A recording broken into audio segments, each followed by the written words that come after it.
Welcome to Skater Stories, where we are asking members of our skate community to share their story of why they started roller skating to inspire others. I'm Mel, owner of Roller Girl Gang and passionate roller skater. Today's skater story is shared by Becky. I'll hand you over to Becky to share her journey in roller skating. Fantastic. So I am joined by Becky, and I'm really excited to have a chat with you and find out your skate story, Becky. So I'm going to pass over to you to introduce yourself and tell us about whatever you'd like to share. Okay, well, my name's Becky, as you just said. I'm 47 years old. I live in Shropshire. I've got two children who are 13 and 10, and I took up skating in December 2021. I also work as a teaching assistant, so yeah, my life's quite busy, and I think, like a lot of people who have got children and jobs, I didn't really prioritise myself at all. I had quite a stressful, as everybody did, I think, 2020, culminating in the loss of my dad in October 2020. So the year after that was a bit of a blur, dealing with my own grief, my children's grief, trying to navigate that new normal of not having a parent around. And I sort of came to the realization during that year of 2021 that life is really short, and you can spend so much time doing things for other people that you lose sight of who you are or who you want to be. And so when Christmas rolled around that year, I was given some Christmas money, which, I've always been given anyway. But every other year, it's ended up being eaten up by the children need £10 for a school trip. We've gone to the shops and we need to buy, and I'd never spent that money actually on anything for myself. And for some reason, I just was like browsing the internet like you do, and happened to see something skate related. I think it was just either like a picture or a picture of a pair of skates or something. It was, and I just suddenly thought, I used to love skating when I was a child. I had some skates when I was about 8 years old that I grew out of, and I just thought, you know what, I'm going to order myself some skates. So me being me, straight into it, head first, no research, which I know now is a really bad thing. Just bought some skates purely on the aesthetics of them, because they reminded me of the skates that I had when I was a child. So I bought myself some skates that had rainbows on, really cute. And as soon as I got them and I opened the box, I just had a bigger smile on my face. It was just like, oh wow, yeah, this just makes me so happy.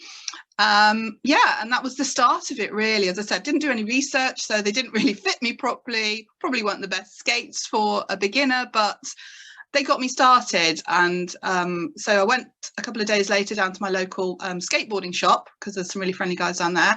Bought a load of protection, pads, helmet, the lot, because I thought, I've got to be a little bit more sensible than I was when I was 8.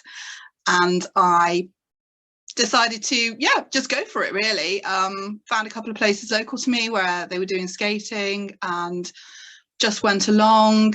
The first time I went, I could probably go around the whole thing maybe once, but I just had the biggest smile on my face, and it just made me feel alive and like me, and not the mum or the teaching assistant or the wife or the daughter or all the other roles and hats that we have to wear in life. I was just me, in my moment, in my zone, existing purely for me, as me.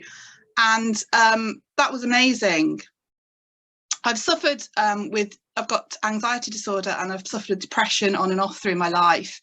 And skating has really, really, really made a massive impact on my mental health. It's so much better than it was. It's improved my physical health. I wouldn't say like I've massively lost weight or anything else, but I've certainly noticed I've toned up, I've changed shape. But the impact on my mental health has definitely been the one thing that has been the most important. It has made the most impact on my life, to the point now that I'm able to say no to avoid overburdening myself with things. Yes. I will prioritize myself. I will prioritize myself and my self-care over other people and other things that are going on, because it's so important. I realize now, like I said, probably a bit late to be realizing it at 46, 47, but never too late. I realise now that you have to make that time for yourself. Everybody says that you can't pour from an empty cup. But until it actually sinks in for yourself, it's very hard to see the impact that will have on every other area of your life. I'm more, I say, confident in myself. I was never particularly not confident. I was always kind of like confident in a way of like, I don't really care what people think of me. But it was always kind of like almost like a bit of a sad confidence, if that makes sense. Like, I don't care what people think of me because I'm not worth bothering about, you know? Whereas now it's like, I don't care because this is who I am, and I'm proud to be who I am, and I'm happy to be who I am. So that's, you know, the end result is still the same, but how I've got to that point is very different to how I was at that point before. Yeah, so that's been massive. I've done things like I've got my nose pierced, which I'd wanted to do ever since I was like a teenager. I've had a tattoo in memory of my dad, but also again something I wanted to have done for a long time. I just feel like I'm more me. I'm the person I should have been all my life. And I'm just glad that I found it now and didn't spend the rest of my life thinking, you know, that I wasn't good enough to do these things. So, yeah, that's been my skating story so far. And I just, like I said, I can't imagine now a life without skating. I can't imagine not doing it and not being this person. It's the only form of exercise that I've ever done and stuck at. I've always hated exercise, and I think again that's a really important like side of it for me. Working in a school and working with young children, I would say young children, I work with them like the 10 to 11 age. Mm-hmm. That's an age when girls often stop being physically active and stop enjoying sports because, you know, and so when we've had sports days, I've gone in on my roller skates, shown them that, you know, you can do this. You don't have to be super fit. You don't have to be super cool or trendy. You can just do something just because you love it and you enjoy it.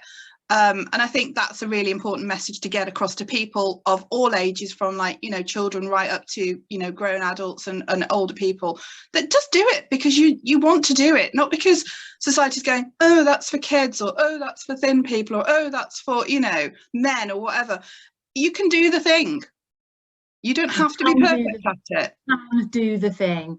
Just do the thing. That is probably my biggest takeaway from all of this. Is if I could give anybody advice, it would be just do the thing. Do it now. Don't wait until you're thinner. Don't wait until you've got some more money. Don't wait until the weather's nicer. Don't wait for whatever it is you're waiting for, because it might not come and you're missing out on the joy you can have in the meantime. Yeah, we're really good at that though. Yeah. Depriving ourselves of joy. Yes. And I thought, thank you so much for sharing your story like so candidly. I think what your journey has been is going to resonate with so many people who have a very similar set of circumstances where they are wearing many hats, and actually the fact that you've realized like fairly quickly in just over a year that you've carved out this space for you, but now it's so precious and you're not going to let it go.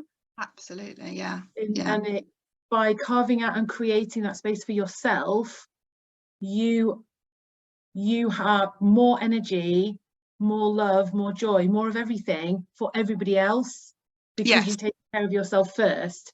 And I think like we've been conditioned to think that we have to give and give and give, and society, like the very subtle messages, you know, well, you female need to give, and that's how we measure your worth, is how much you give.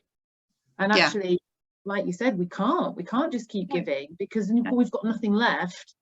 And we become this shell of our former selves and kind of go, but where am I in all of this?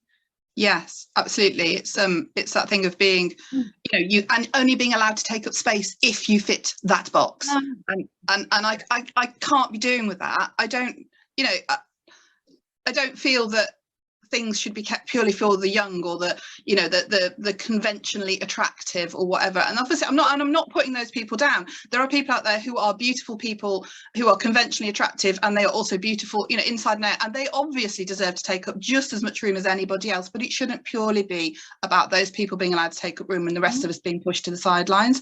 We exist and we should be allowed to take up that space. And again, I think that is something as females that we get told not to take up that space unless you fit these boxes, unless you're in that category. And once you're over 40, you're not in that category anymore. So you need to kind of put on your beige twin set and pearls and you know, go off into the background. And I'm not doing that. I'm not doing that for anyone. Amen to that. That's like a high five through the screen moment.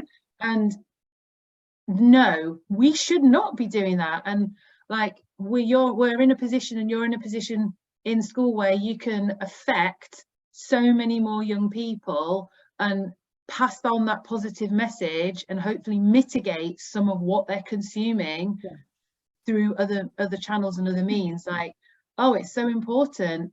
Thank you so much. What an incredible and such a powerful story. So what, now that you're happily skating along, what is your, do you have like a skate style? Is there a do you like dancing or roller disco, or is there a favorite thing that you enjoy, or particular music you like listening to? Most of the skating I do is at roller discos, and I'm sort of like trying to do my own little dance thing. You know, I'm I'm way off being anywhere near most people's standards, but I don't, again, it's that thing, I don't compare myself, because comparing yourself and your journey to other people's is completely toxic, because you are who you are and your journey is your own, and it has its own value and its own worth. But I really enjoy just being there, jiving out with the music, trying a little, you know, I'm trying to push myself a little bit more to do the things that I see other people doing, and I think, oh, you know, my instant reaction, my kind of conditioned reaction is going, I can't do that. So I'm trying to sort of push myself to do a few more things, you know, do a little bit of jumping, a little bit of dancing, to, you know, but generally, yeah, just like going round and round in a circle and chilling out and just feeling the groove. Yeah, just being me for those 2 hours, just having that time to just chill. I'm not thinking about anything except, you know, the music, the skates on my feet, and yeah, it's brilliant. Oh, I can fully like live that experience with you, and just imagine as you're describing it, like how you're feeling when you're moving around, because there's so much passion when you're talking about roller skating, and I can like feel the joy. And when you open the box and they were the rainbow skates, I'm like, yeah, I can totally live through that moment with you as well. And it doesn't matter what you start with, because the first pair that you come back to when you're an adult, I think they need to be something that makes you excited to at least put them on, because we've got so much fear anyway about coming back to this and going, oh my goodness, what if? So they've got to be really exciting for you, and it doesn't matter what they are. And if they're not the best ones, who cares? Yeah, they got me started. Exactly. They got me started, and I'll always be grateful to them for that. You know, they might not have been the best, and other people might have been like, oh, you know, why is she wearing those? They're toy skates or whatever, but they got me started. And, you know, I know better now, and I research more for like my next pair of skates and everything, but they'll never take away that joy of opening that box for the first time and seeing them and having that instant like rush of how I felt when I was a child when I got those roller skates, you know, and the fact that then, because they were so nostalgic, that they made me want to do it even more, you know. And yeah, you know, I would, that's another thing I'll probably say to people, you know, at the end of the day, yes, do your research, but don't do so much research that you end up putting yourself off, because the important thing is to get out there and skate. Yeah, just have a go. And snobbery, I think whatever you start with, you're just buying the best you can. If that best is secondhand, if it's a sale item, it does not matter. Just get out there and just try it and just get rolling. And yeah, I think just do the thing. Let's take that away from Becky. Just do the thing. Do the thing. Yeah. Becky, thank you so much for joining me today. Thank you. I really, really appreciate you sharing your story, and we'll chat again soon, I hope. That would be nice. Visit Shropshire. Thank you so much. Bye. Bye. Thank you for listening to today's skate story.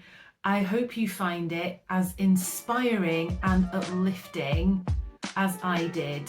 Can't wait for the next one.